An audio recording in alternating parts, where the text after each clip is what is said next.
प्रिय विद्यार्थियों, हम लोग अध्ययन करेंगे कक्षा 9th का अध्याय 14वां विषय विज्ञान का प्राकृतिक संपदा के बारे में। तो सभी प्यारे विद्यार्थियों से एक ही निवेदन है कि इस वीडियो को ध्यानपूर्वक सुनिए और अपने नोट्स भी बनाने हैं तो वो भी बनाते रहिए। वीडियो को रोक रोक कर भी नोट्स बना सकते हो। चलो अध्ययन करते हैं। जैव मंडल। सजीव जैविक घटक होते पौधे, जंतु और निर्जीव में अजैविक घटक वायु, जल, मृदा। प्रदूषण प्राकृतिक संसाधनों का दूषित होना, वायु प्रदूषण, ग्रीन हाउस प्रभाव, ओजोन परत, अम्लीय वर्षा। जल प्रदूषण में रासायनिक, घरेलू और तापीय द्वारा। भूमि प्रदूषण उद्योगों द्वारा, कृषि, कीटनाशक और पीड़कनाशक। अध्याय एक नज़र में।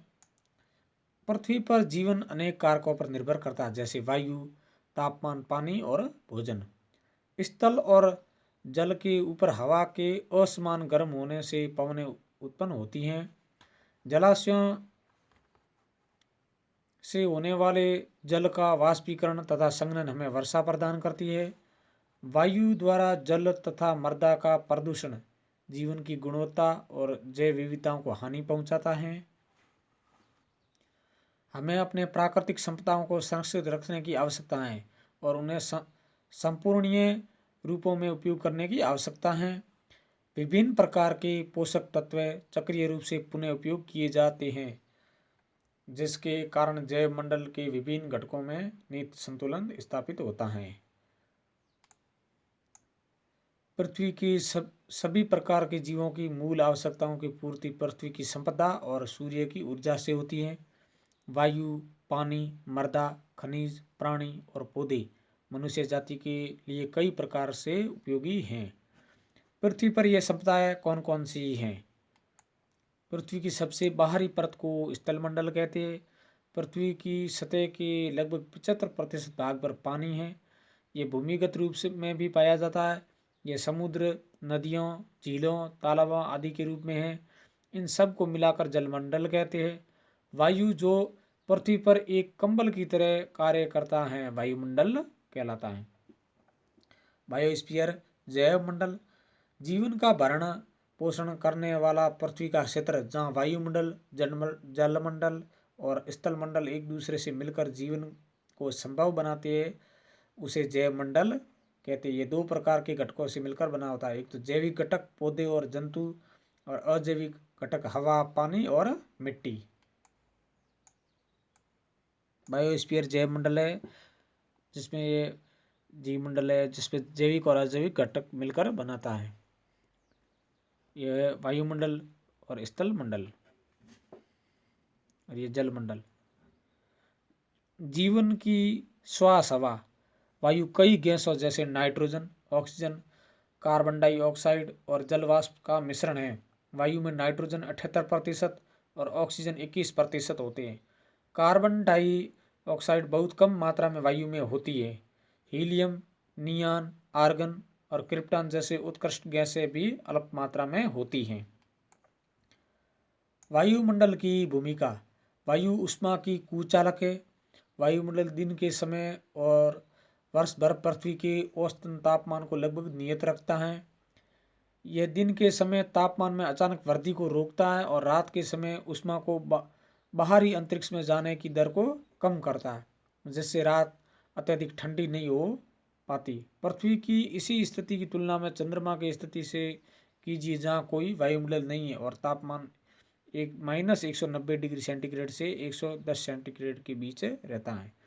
वायु की गति पवनें, क्योंकि वहाँ पर वायुमंडल नहीं होगा तो वह एक तरह से वहाँ पर टेम्परेचर अस्थायी होगा, क्योंकि पूरे वर्ष भर का औसतन टेम्परेचर नियत नहीं रहता है। और यहाँ पर वायुमंडल है तो वह वर्ष भर में पवनें चलकर और पृथ्वी का औसतन तापमान नियत रहता है। वायु की गति पवनें। दिन के समय हवा की दिशा समुद्र से स्थल की ओर, क्योंकि स्थल से ऊपर की हवा जल्दी गर्म हो जाती है और ऊपर उठने लगती है। रात के समय हवा की दिशा स्थल से समुद्र की ओर होती है, क्योंकि रात के समय स्थल और समुद्र ठंडे होने लगते हैं। एक क्षेत्र से दूसरे क्षेत्र में हवा की गति पवनों का निर्माण करती है। वर्षा, जलाशयों से होने वाले जल का वाष्पीकरण तथा संघनन हमें वर्षा प्रदान करता है। दिन के समय जब जलाशयों का पानी लगातार सूर्य की किरणों के द्वारा गर्म होता है और जल वाष्पित होता रहता है, वायु जल वाष्प को ऊपर ले जाती है जहाँ ये फैलती और ठंडी होती है।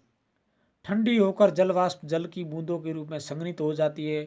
जब बूंदें आकार में बढ़ जाती है तो नीचे गिरने लगती है। इसे क्या कहते हैं? इसे प्यारे बालकों वर्षा कहते हैं।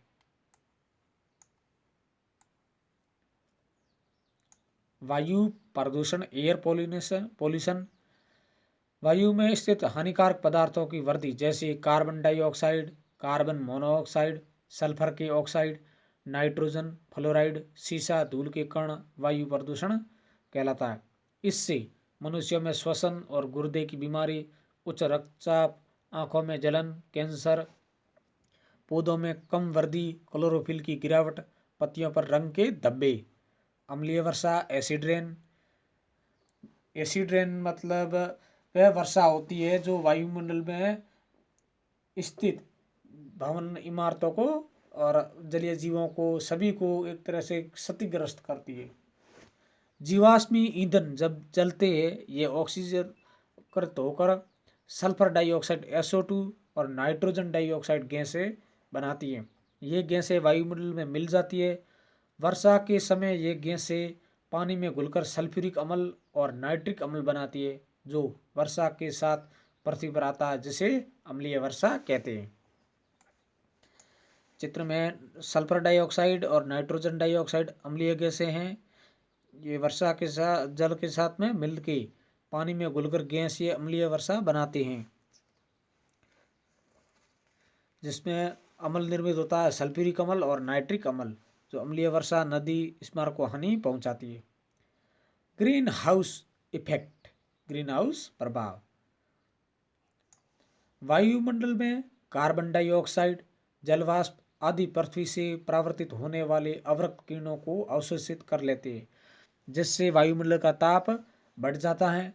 कार्बन डाइऑक्साइड को प्रतिशत बढ़ने के कारण दुष्प्रभाव, मतलब CO2 का प्रतिशत बढ़ने के क्या दुष्प्रभाव हैं?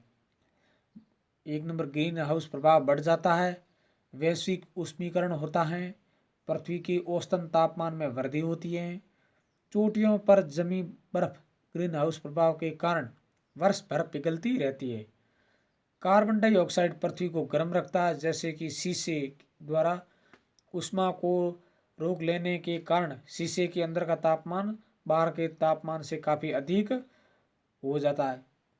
शीशा मतलब ग्लास के अंदर। ओजोन ऑक्सीजन का एक अपर रूप है, जिसमें ऑक्सीजन के 3 परमाणु पाए जाते हैं, O3। ये वायुमंडल में 16 किलोमीटर से 60 किलोमीटर की ऊंचाई पर उपस्थित हैं।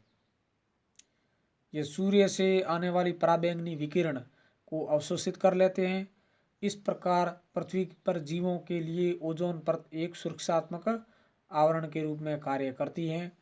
ये पराबैंगनी विकिरण से हानिकारक विकार जैसे मोतियाबिंद, त्वचा कैंसर एवं अन्य आनुवंशिक रोगों से बचाती है। 1985 के आसपास वैज्ञानिकों ने अंटार्कटिक भाग के पास ओजोन छिद्र की उपस्थिति ज्ञात की।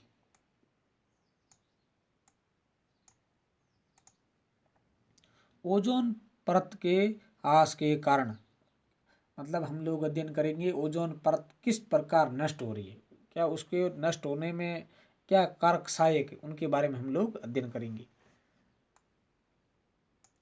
एरोसोल या क्लोरोफ्लोरोकार्बन की क्रिया के कारण सुपरसोनिक विमानों से ईंधन के दहन से उत्पन्न पदार्थ व नाभिक के विस्फोट भी ओजोन परत के ह्रास के कारण है।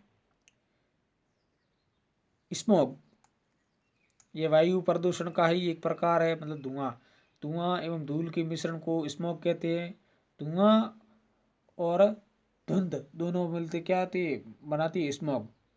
स्मोग किसी भी जलवायु में बन सकती है जहाँ ज़्यादा वायु प्रदूषण हो, खासकर शहरों में। जल एक अद्भुत द्रव है। पृथ्वी की सतह के लगभग 75% भाग पर पानी विद्यमान है। ये भूमि के अंदर भूमिगत जल के रूप में भी पाया जाता है। अधिकांश जल के स्रोत सागर, नदियाँ, झरने एवं झील। जल की कुछ मात्रा जल वाष्प के रूप में वायुमंडल में भी पाई जाती है। जल की आवश्यकता, यह शरीर का ताप नियंत्रित करता है।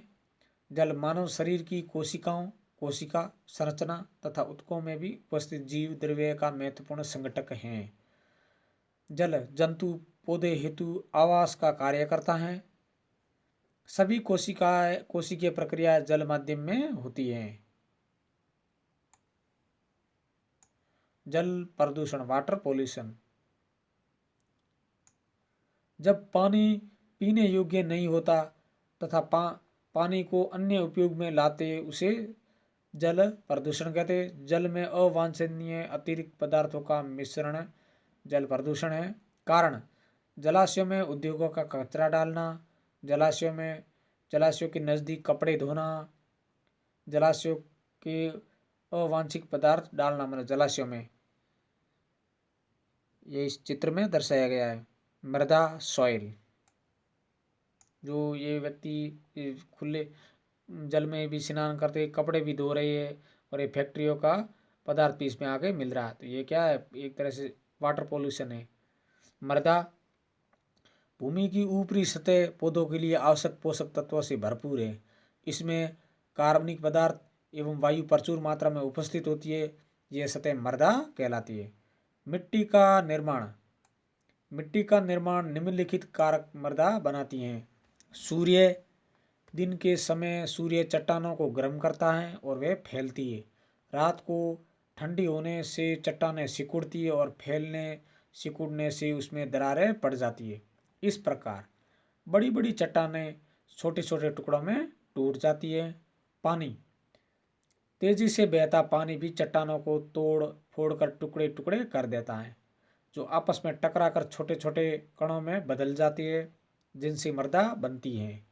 वायु, तेज हवाएं भी चट्टानों को काटती है और मृदा बनाने के लिए रेत को एक स्थान से दूसरे स्थान पर ले जाती हैं।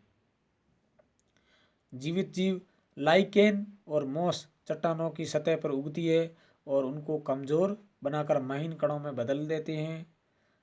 मृदा अपरदन, मृदा की ऊपरी सतह वायु, जल, बर्फ एवं अन्य भौगोलिक कारकों द्वारा लगातार हटाई जाती है। तो जैसे क्या कहते हैं, मृदा अपरदन। भूमि की ऊपरी सतह मृदा का हटना मृदा का अपरदन कहलाता है।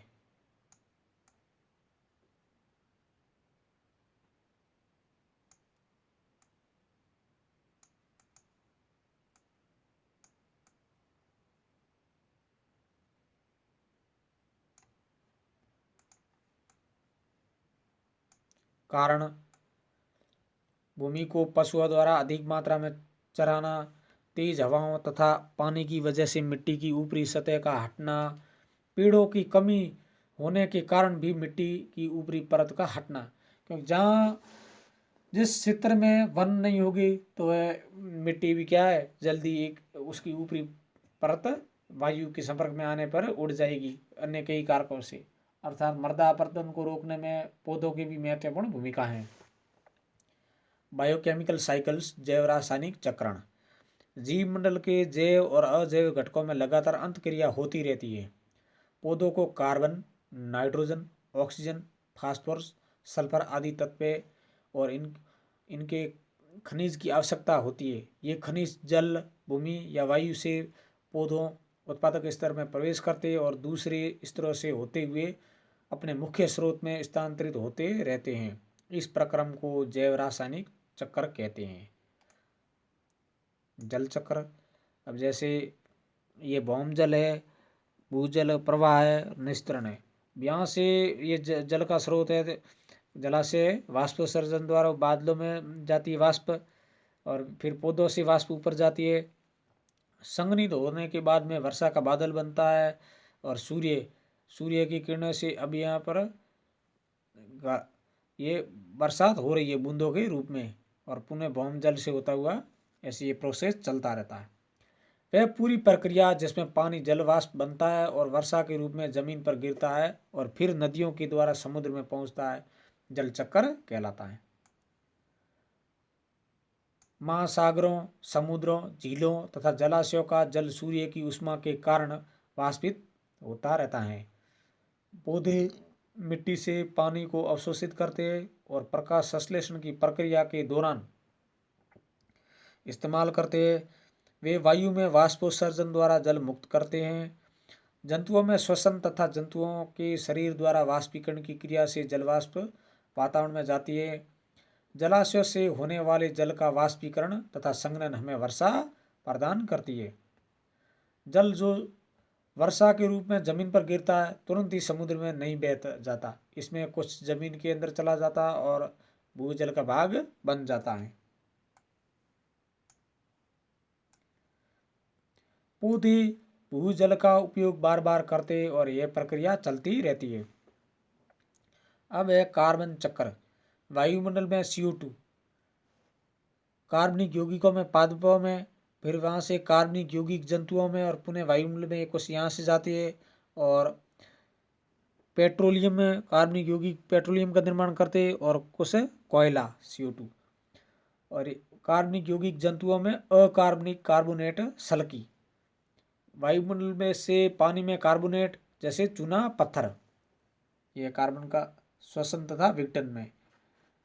कार्बनिक यौगिकों जंतुओं के द्वारा श्वसन और विघटन से CO2 पुनः वायुमंडल में आती है। कार्बन चक्र वायुमंडल में कार्बन तत्व का संतुलन बनाए रखता है। कार्बन पृथ्वी पर ज्यादा अवस्था में पाया जाता है। अवस्थाओं में यौगिकों के रूप में यह वायुमंडल में कार्बन डाइऑक्साइड के रूप में, अलग अलग प्रकार के खनिजों में कार्बोनेट और हाइड्रोजन कार्बोनेट के रूप में पाया जाता है। प्रकाश संश्लेषण में पौधे कार्बन डाइऑक्साइड ग्रहण करते हैं। उत्पादक स्तर पौधों से कार्बन उपभोक्ता स्तर जंतुओं तक स्थानांतरित होता है। इसका कुछ भाग श्वसन क्रिया द्वारा कार्बन डाइऑक्साइड के रूप में वायुमंडल में चला जाता है। जीव द्रव्य के अपघटन से कार्बन वायुमंडल में पहुंचता है। नाइट्रोजन चक्र, ये वायुमंडलीय नाइट्रोजन, यहाँ से वायुमंडलीय नाइट्रोजन का जीवाणु एवं नील हरे शैवालों द्वारा स्थिरीकरण, फिर जीवाणु द्वारा स्थिर नाइट्रोजन का नाइट्रोजन यौगिकों में परिवर्तित करना और पुनः ये मिट्टी में जाते हैं उपस्थित नाइट्रोजन के यौगिकों में बदल देते हैं। कुछ वायुमंडलीय नाइट्रोजन तड़ित नाइट्रोजन स्थिरीकरण, मतलब बिजली के गर्जन से भी नाइट्रोजन का स्थिरीकरण होता है। पौधों द्वारा अवशोषण, अब जंतुओं द्वारा पौधों को खाना और पौधों द्वारा अवशोषित होती है नाइट्रोजन, और जीवाणु द्वारा नाइट्रोजन यौगिकों का गैसीय नाइट्रोजन में परिवर्तित करना। यहाँ से कुछ जीवाणु ऐसे होते हैं जो उनके यौगिकों को गैसीय अवस्था में मुक्त करते हुए पुनः वायुमंडलीय नाइट्रोजन में मिल जाते हैं।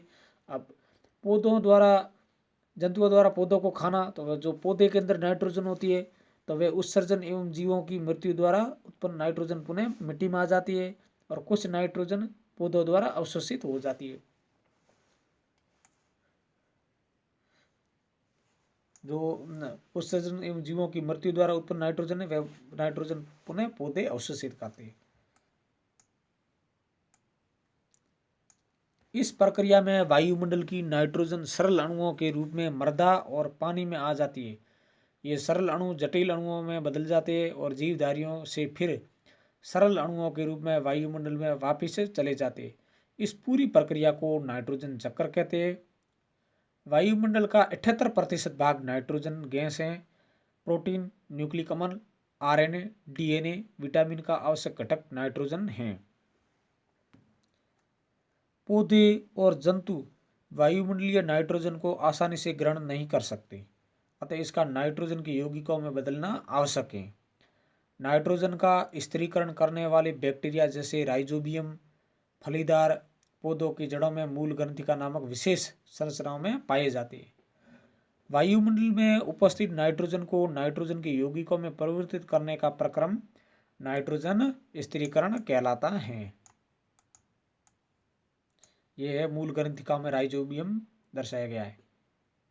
बिजली चमकने के समय वायु में पैदा हुआ उच्च ताप तथा दाब नाइट्रोजन को नाइट्रोजन के ऑक्साइड में बदल देता है। ये ऑक्साइड जल में घुलकर नाइट्रिक तथा नाइट्रस अम्ल बनाते हैं जो वर्षा के पानी के साथ जमीन पर गिरते हैं।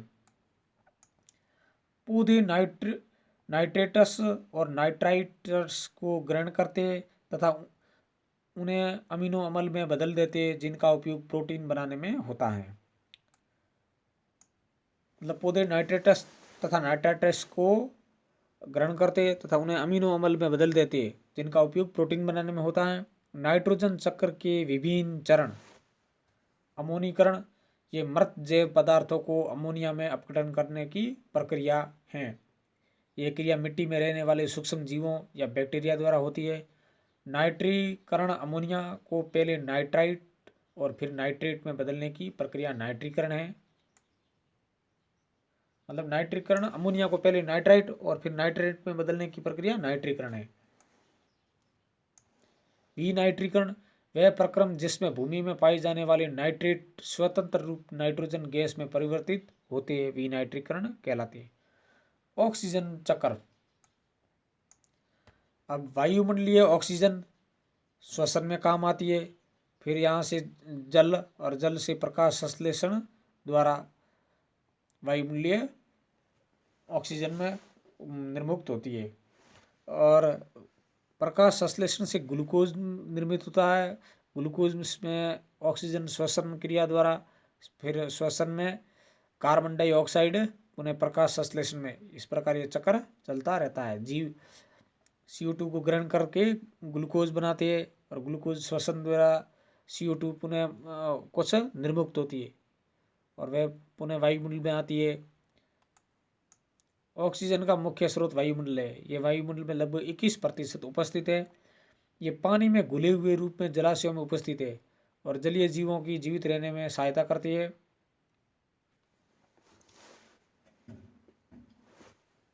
वायुमंडल की ऑक्सीजन का उपयोग 3 प्रक्रियाओं में होता है, जो श्वसन, दहन और नाइट्रोजन के ऑक्साइड का निर्माण। ऑक्सीजन सब जीवधारियों के श्वसन के लिए अनिवार्य है। प्रकाश संश्लेषण द्वारा ऑक्सीजन वायुमंडल में मुक्त होती है।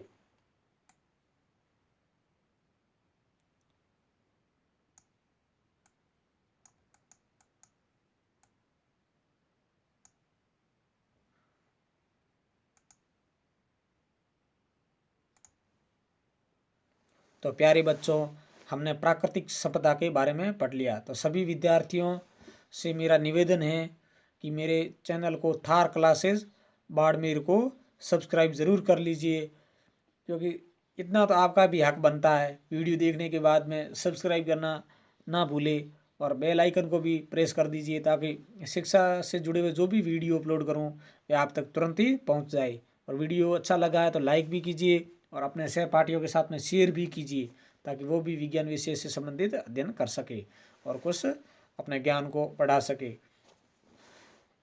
इसी के साथ में मैं प्रकाश चंद पातलिया सभी प्यारे विद्यार्थियों को अपने हृदय की गहराइयों से शुभकामनाएं देता हूं कि वो अपने शिक्षा के क्षेत्र में और प्रगति के क्षेत्र में अपने रास्ते में आगे बढ़े और दिन दुगनी और रात चौगनी करके अपने लक्ष्य तक पहुँचे। Thank you.